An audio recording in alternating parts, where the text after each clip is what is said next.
के अंदर विधानसभा चुनाव संपन्न हो गए, भाजपा की सरकार बन गई है और आपको बता दें कांग्रेस, इनेलो, बसपा और सब मिल करके क्या कुछ प्रदर्शन किया आपको बता दें।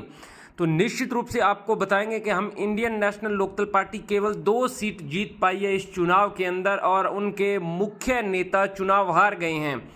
लेकिन इनेलो पार्टी ने 17 हलकों में जबरदस्त वापसी की है और साथ ही बसपा पार्टी ने 6 विधानसभा हलकों में शानदार प्रदर्शन किया है।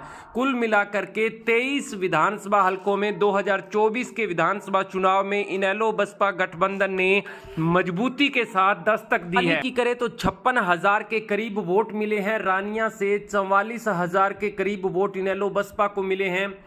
एलनाबाद से 62,865 वोट मिले हैं। नरवाना से 46,303 वोट मिले हैं। नूह से 44,870 वोट मिले हैं। हथीन से 37,843 वोट मिले हैं। यमुनानगर से तकरीबन 37,000 वोट मिले हैं। फरीदाबाद एनआईटी से तकरीबन 30,000 के करीब वोट मिले हैं। बरवाला से 30,000 के करीब वोट मिले हैं।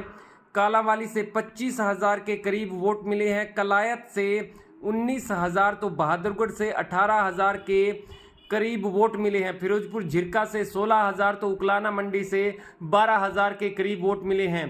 जुलाना से 11,000, टोहाना से 10,000 और फतेहाबाद से भी 10,000 के करीब वोट इनेलो बसपा गठबंधन को मिले हैं, जहां पर इनेलो के प्रत्याशी थे।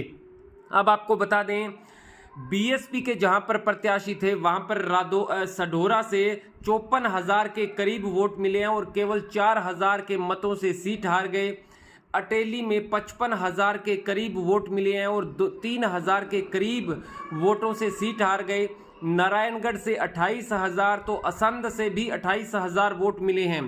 सोना से 16,000 तो रादौर से 12,000 के करीब वोट बीएसपी के प्रत्याशी को इनेलो गठबंधन की सहायता से मिले हैं।